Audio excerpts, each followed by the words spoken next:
Welcome to a Designated Drinker Show limited series, the Do-Gooders Social Hour. Now, we're changing things up just a bit in order to give center stage to a few folks who are bringing goodness to the world. Now tell me, how could we not toast to that? And to accompany you on this journey into doing good, we recommend crafting yourself a cocktail that is nothing but goodness in a glass. And for this episode, we recommend crafting yourself a Radler Paloma. It's where the elixir of the Aztec gods mixes perfectly with a refreshing citrus beer from Austria. Believe me, it's delicious and pairs perfect with this one. And to find the recipe, all you need to do is scroll down into the episode notes. And of course, you know you'll always be able to find it on designateddrinker.show. And don't worry, we'll be right here waiting for you. Well, hello, everyone, and welcome to the show. I am your host, Louise Solis, and with me is a very special guest who just might inspire us to pull out our vinyl and take a trip down memory lane. And speaking about going back in time, let's go back all the way to 1860. I'm going to have to ask all of you to please forgive my French literally. So I'm going to butcher this. So please forgive me because I want to tell you about a French inventor. And it's Edward Leon Scott Martinville. Again, excuse my French, literally. So he created a device that could record sound waves on paper, basically smoke on paper. And one of the first things he recorded, well, it was a song. Again, I'm going to butcher this. It's Au clair de la lune.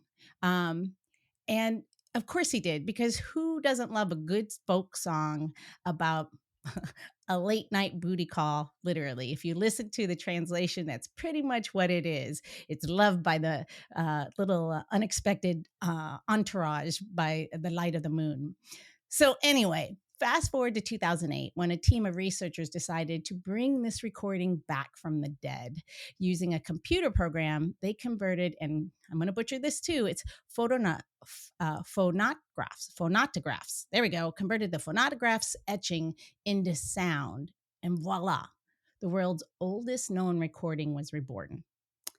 So now the quality of this recording, it may not be great. Basically, from what I understand, I listened to it. I guess the best way I would explain is it sounds like a tin can on a string, but it's a pretty cool piece of audio history. And with all that said, let's just jump into this episode, because who knows more about the history of music and the importance of preservation than today's guest? I don't know. But let's get him on the show, shall we? Easy for me to say.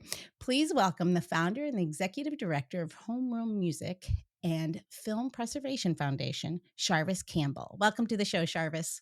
Thank you. I appreciate it. Very excited to be here. Did you love my French butchering? Oh my gosh, I was taking notes of what not to say.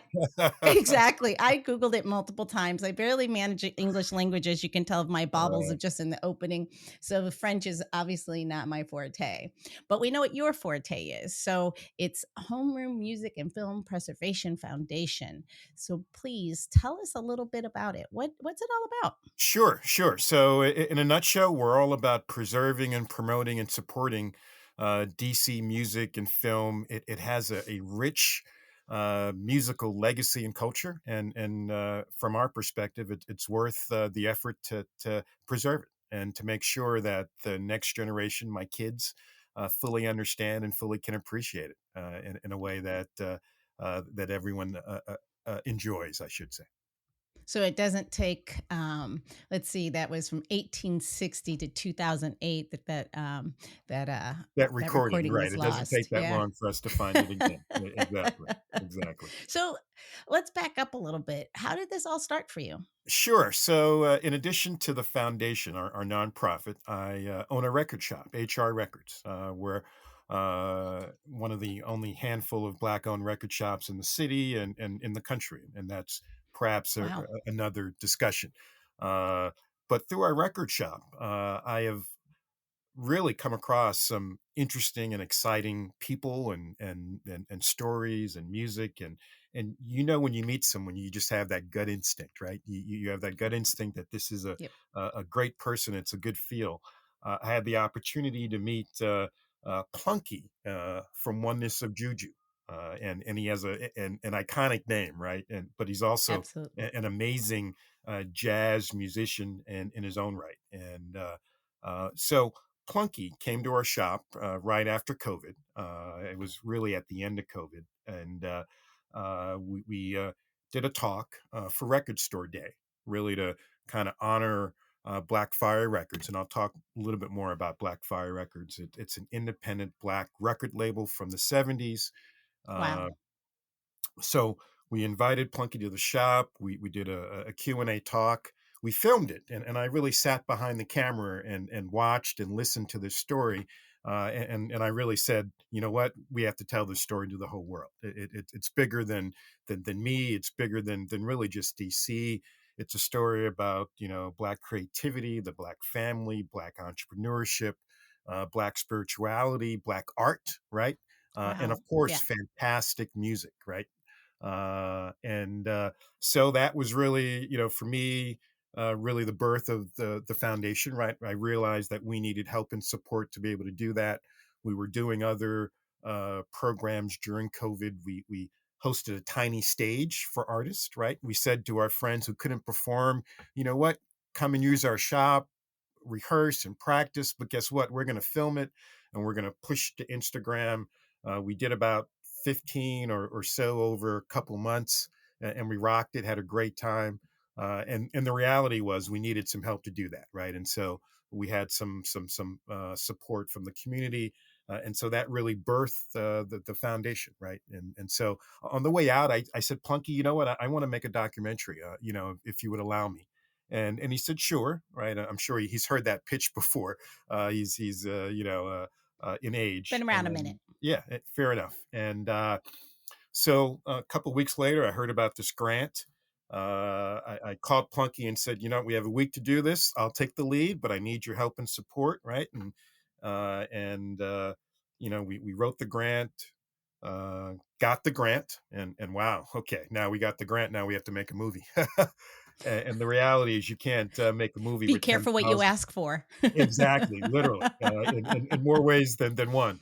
And in this case, you can't make a movie with $10,000, right? As much as you could try. So we had to raise more money. Altogether, we raised close to 50. I think between personal and more grants and GoFundMe and all of the above, and we produced an amazing film that's Cool.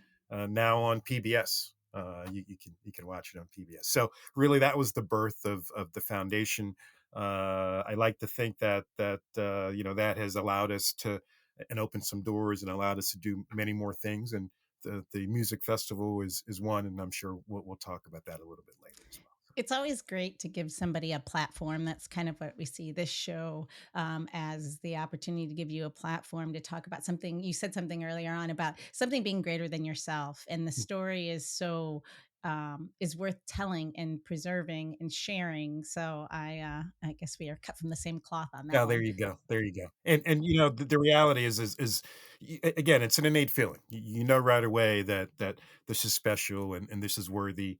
And the story of Black Fire Records and the work that they've done. It's a small catalog, but really influential in jazz, in go-go music as well, and in really DC history and culture. So really excited to It's be a like part. it's slightly from my perspective anyway, doing the show and meeting all these amazing people. It's funny is everything you just said. I think I've said those words about like guests like yourself.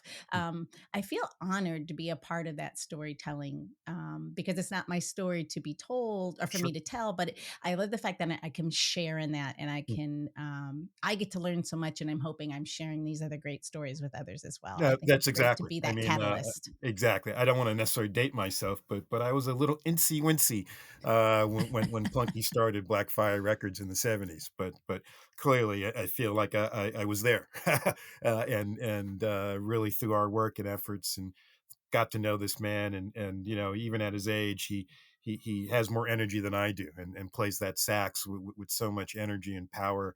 And love for his community I'm in awe every day. So.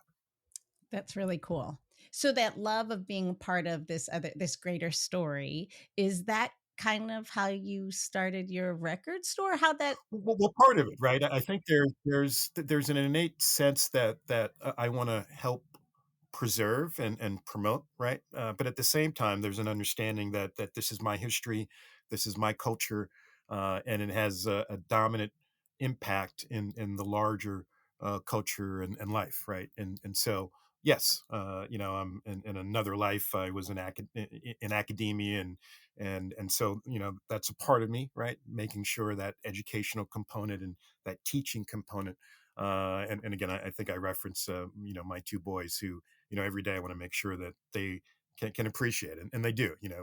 My oldest, who's 7, kind of talks sometimes about plunky, plunky, plunky.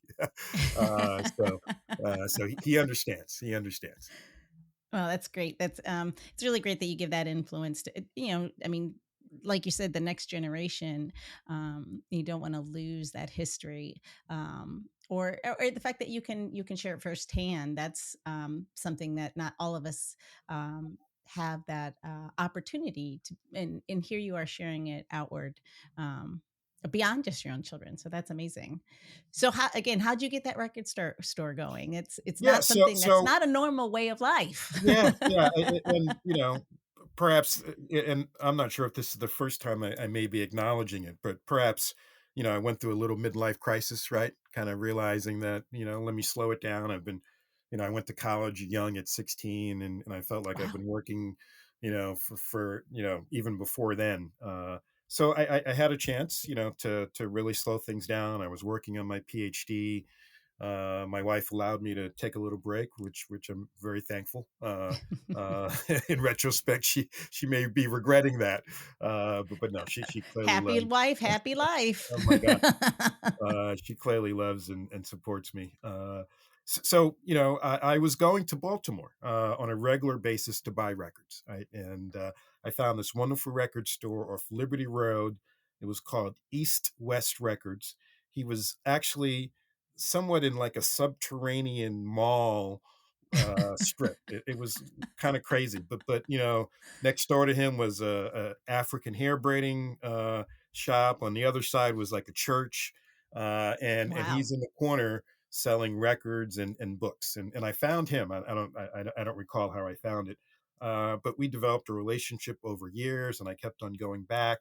Uh, and I would say, hey, you know what? When if we take this to DC, we're going to make some money. Because I was really that excited about just finding his shop and learning really as much as I can from him.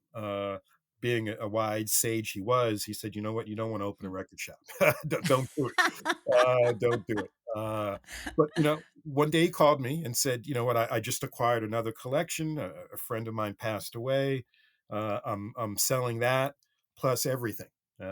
Wow. And I kind of hesitated for a second, and he said, "Hey, I'm going to call somebody else," and I said, "I'll take it."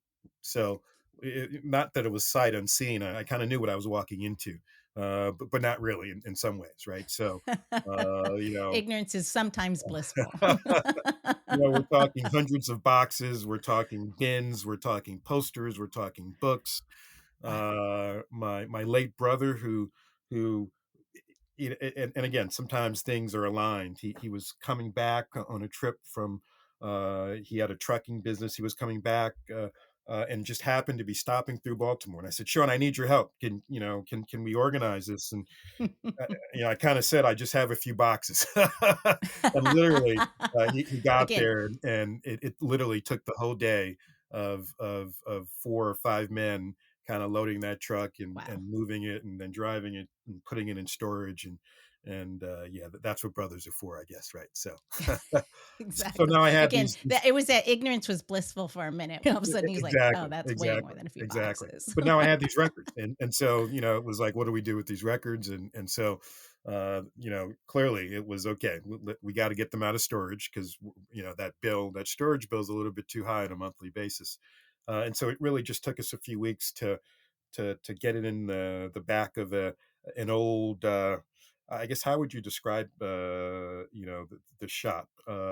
An old kind of arts and craft antique shop. everything goes. But we kind of carved out a space in the back, and we had a record shop, and that was really the birth of HR Records. And I have a partner who is really a big part of this behind the scenes, and we kind of came together and kind of looked at some space, and really, as soon as we walked in where we're currently located, it was like, we kind of knew right away that it was going to be a record shop, right? And it was going to be our home. So, the record shop is going strong. We're been in business 5 years. Wow. During COVID, a big part of our life was really shipping overseas, right?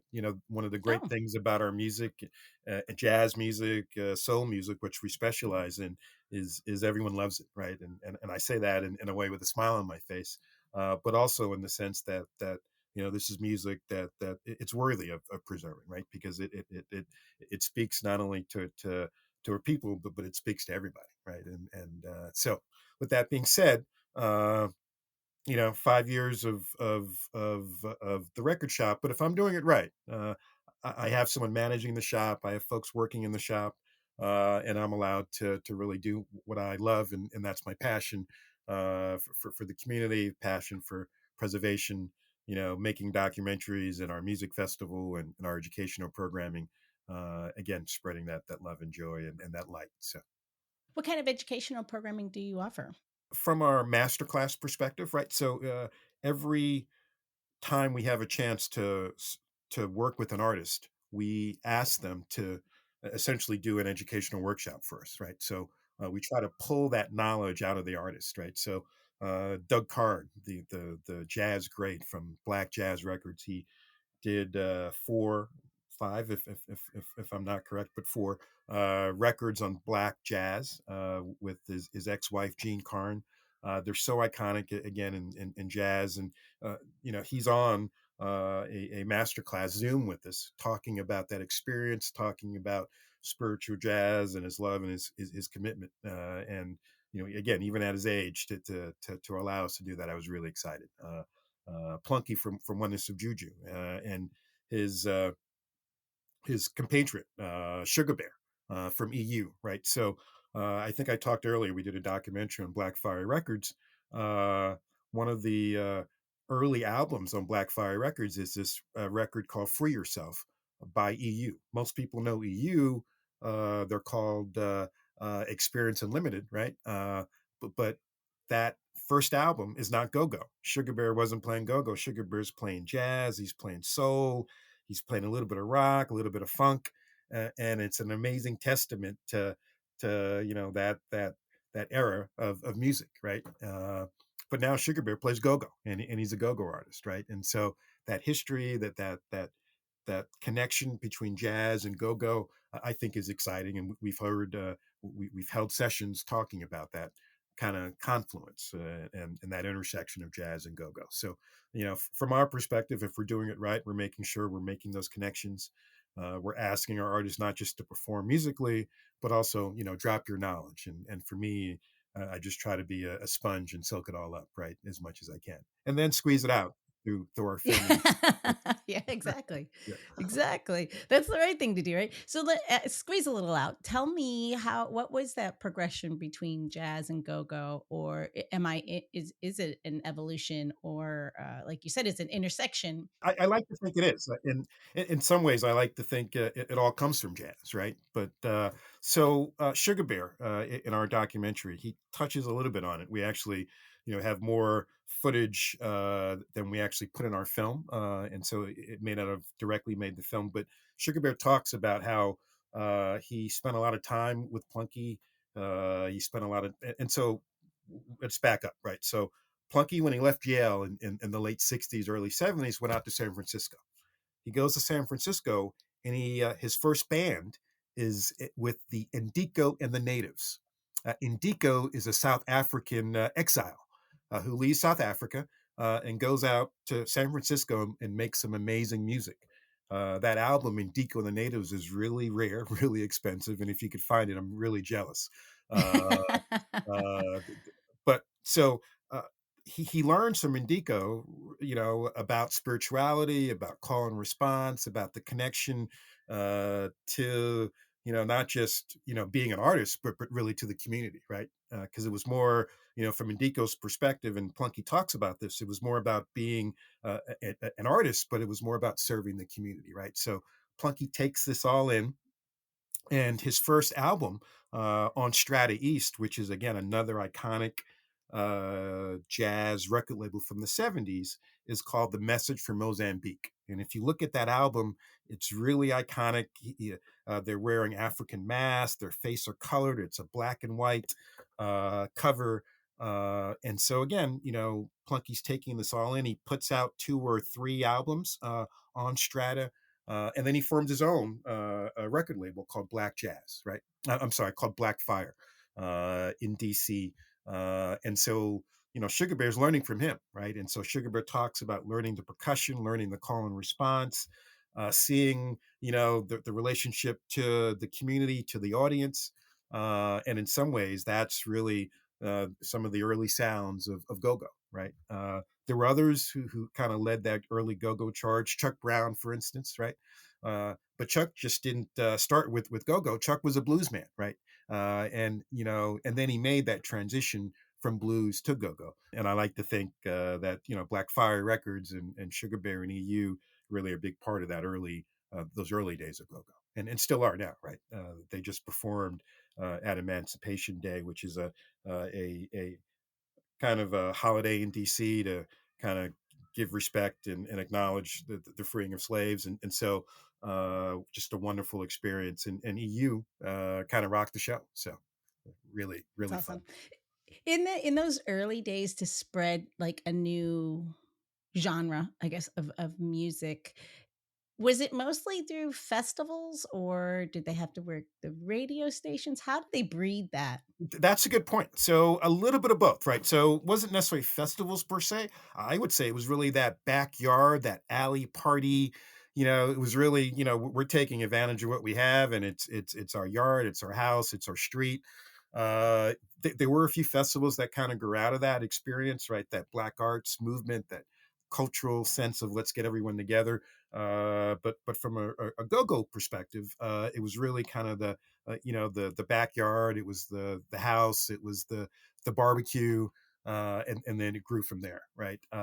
I was at Howard in the late '80s, and I remember very vividly the go-go on the streets, right? The go-go artists now were the kids back then, and they're beating in the streets wherever, and it was almost so much where back then naively I was like, oh my gosh, but it was clearly a community, and it was an experience. So were those influential cities? Is it definitely obviously DC? Would it be like a New York, Chicago, certain cities in California? Yeah, if you kind of take a step and look at jazz and look at the jazz tours, right? So you have Philly, you have New York, you have Pittsburgh, DC, big part of that. Baltimore, you're going down south, Chicago, yes, and even on the West Coast, right? I think when if you look at the breadth and the depth of jazz, I think I referenced earlier that Plunky, doesn't go to New York to start jazz. He doesn't come to DC. He goes out to San Francisco, right? And so Yeah. in some ways that was his experience and his kind of trip, but very divergent, right? A lot of cities were a big part of that movement and that spirituality and that coming together. Chicago, for instance, some of in Detroit, some of the iconic independent jazz music and soul music comes out of Chicago and Detroit. Clearly, Motown. DC is a big part of that, of course, right? There you go.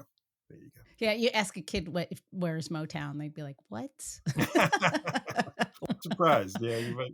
So, yeah, and yeah, when I went to school, college in Detroit, and it was barely Motown then, in the early '90s, but, it's, yeah. So, anyway, there's my knowledge of Detroit. Yeah, no, I went to art school it's there. an interesting city. I probably spent more time in Windsor when I was in college, Canada. Oh, Of yeah, course, because you there you could go. drink. You could drink. You're right, from Detroit, but And do you know Windsor is south of Detroit? did not know that. Fair enough. Sure, there you go. There you go. You learn See? something every day. See, I did go to school in Detroit. A beautiful city though, and on the come up in many ways, right? So So I just got the hint that we're getting close to the end of this one. But before we go any further, because we all know there's 2 episodes to everything, so don't worry, guys, we got more to come. But before we do that, tell us a little bit about the festivals that are coming up. So then, just in case, we don't want anyone to miss those. yeah, thank you. So this is the third year of our Home Rule Music Festival. I referenced that we did a documentary on Blackfire Records. So we had this documentary, and we had these wonderful artists, and folks were still a little hesitant to come inside and gather. And so we said, you know what? Let's do it outside. Yeah. Let's have a day of music, and then when it gets dark, let's show our film. And so that was year one. And we're overachievers, and we thought a few hundred people will show up, and a few thousand people showed up. And we were like, Wow. okay, now we got to do year two, and we're on year three now. And so as you indicated, the first night of the festival is June the 21st. It's the opening night at the Black Cat, and we have a an amazing night of Doug Karn, who's we call him Baba Karn. He's going to come back. We have Vanessa Rubin, who has an amazing voice. She's going to perform as well. And then we have what we call the Jogo Project, led by Elijah Ballbed. And it's a mix of jazz and go-go, right? So talk about that jazz and go-go fusion. Here's a young artist. Actually, he's Elijah's in his 30s, but went to Howard and plays some funky jazz and go-go music, and he's going to open for us. Uh, the next That's day, awesome. we have our So I'm just that's Friday, June 21st, right? Friday, At June Black Cat. 21st. Thank you. Black Okay. Cat in DC. Yep. And then the next day is our free all day outdoor festival. So we're going to be at the parks at Walter Reed, which is Upper Northwest. That's where Is that the original Walter that's Reed the original property Walter then? Reed property, right? So the feds moved the hospital to Maryland, gave it Yep. to the city. The city sold it to the highest developer, and Imagine that. but they've done a great job, I should say, with kind of creating some new housing and a new, really a community on that property, but also preserving some of the wonderful pieces of Walter Reed and what they've It's actually a saved very beautiful is yeah property. what they've saved is this wonderful what they call the parks, which is their great lawn, and it's a beautiful. It's ideal for a festival. It's ideal for movies, gatherings, and we take full use of it. My kids actually go sledding down the hills in the snow time because there are a few kind of steep points going down that hill. But we'll be out there all day. Starts at 1 o'clock and we go to 9 and we're going to have a full day of music and community and vendors and mural painting and the monument of sports. I want to say that the Washington Wizards and the Capitals were threatening to leave DC. I don't know if you followed Yes. that, and we don't kind of get mixed up in too much of that, but I'm a Yep. basketball fan, but clearly support my home team. But they decided to stay, and obviously we then said, "Hey, you know what? We're about exactly what you're about, supporting DC and preserving DC." So they immediately joined us, and so we're really excited about. Great. So they'll be out there, and we'll have the Commanders out there, the football team as well. But it's really just a wonderful day of community and of course amazing music. So really excited about that. That's great. And then we're going to do that again in July. July 20th will be at Alethea Tanner Park. It's in Eckington, another neighborhood in DC, a little closer to downtown. And there's a wonderful park that they've built around some development. And that Oh. neighborhood is just growing.